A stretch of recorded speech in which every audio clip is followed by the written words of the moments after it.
Tu connais cette sensation? Cette impression de courir après ta vie sans jamais la rattraper, de forcer, de pousser, de contrôler, pour finir épuisé, frustré et au même endroit qu'avant. Le bouddhisme appelle ça serrer du sable dans sa main. Plus tu serres, plus il s'échappe. Aujourd'hui, je te partage 8 enseignements qui ont changé ma façon de voir les choses. Et le dernier, c'est celui qui fait basculer tout le reste. Ces principes ne demandent aucun effort surhumain.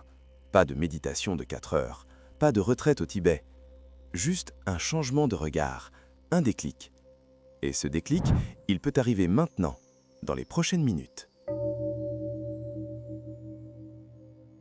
Imagine une rivière.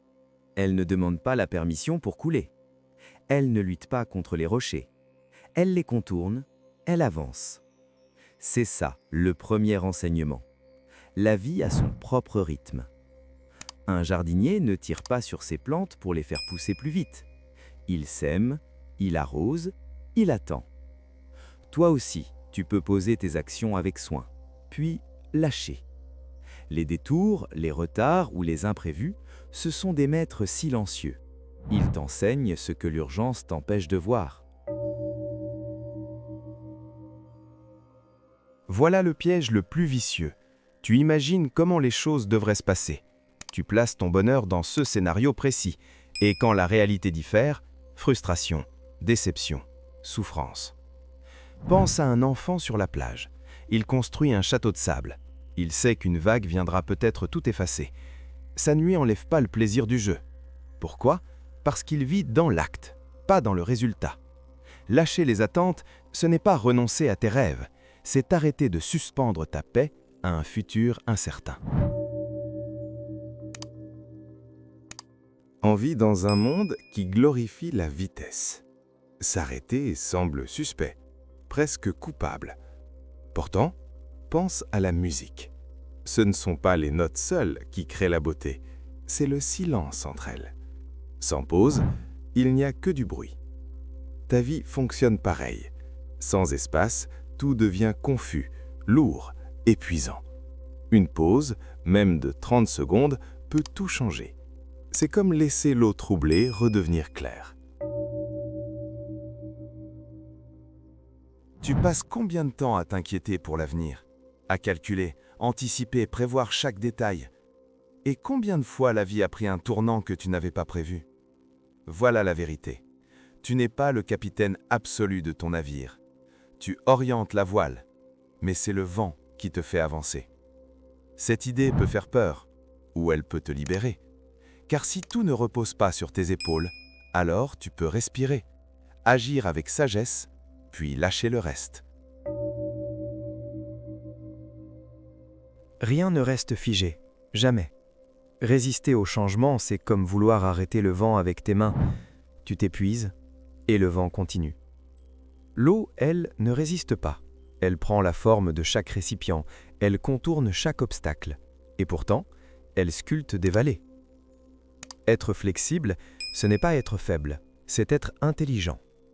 Chaque crise porte une graine de croissance, mais seulement si tu acceptes de te transformer avec elle.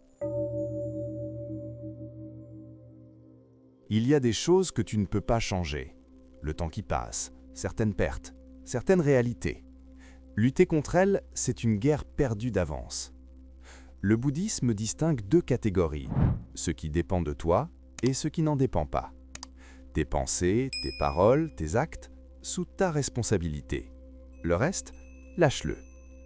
Cette distinction simple libère une énergie immense, celle que tu gaspillais à te battre contre des moulins. L'esprit insatisfait est comme un récipient troué.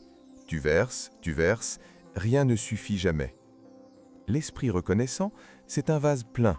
Même une goutte y ajoute de la richesse. La gratitude ne demande pas de grandes occasions. Un repas, un sourire, une respiration consciente. Ce changement de regard transforme tout. Tu arrêtes de chercher ce qui manque, tu vois ce qui est déjà là. Si ces idées résonnent avec toi, un like aide vraiment la chaîne. Et l'abonnement te permet de ne pas rater les prochains enseignements.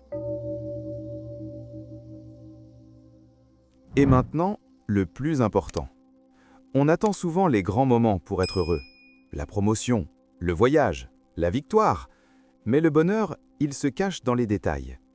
Une tasse de thé chaude, la lumière du matin, le bruit des feuilles, une respiration consciente. Tu respires des milliers de fois par jour sans y penser. Pourtant, chaque souffle est une preuve de vie, une chance d'aimer, d'apprendre, de continuer. Un enfant s'émerveille devant une fleur. Il ne cherche pas autre chose, il vit pleinement ce qu'il a sous les yeux. Cet émerveillement, tu peux le retrouver, maintenant, avec ce que tu as déjà. Le bonheur n'est pas une destination, c'est une manière de marcher. Dis-moi en commentaire lequel de ces 8 enseignements t'a le plus parlé et pourquoi. La sérénité n'est pas au bout du chemin, elle est dans chaque pas.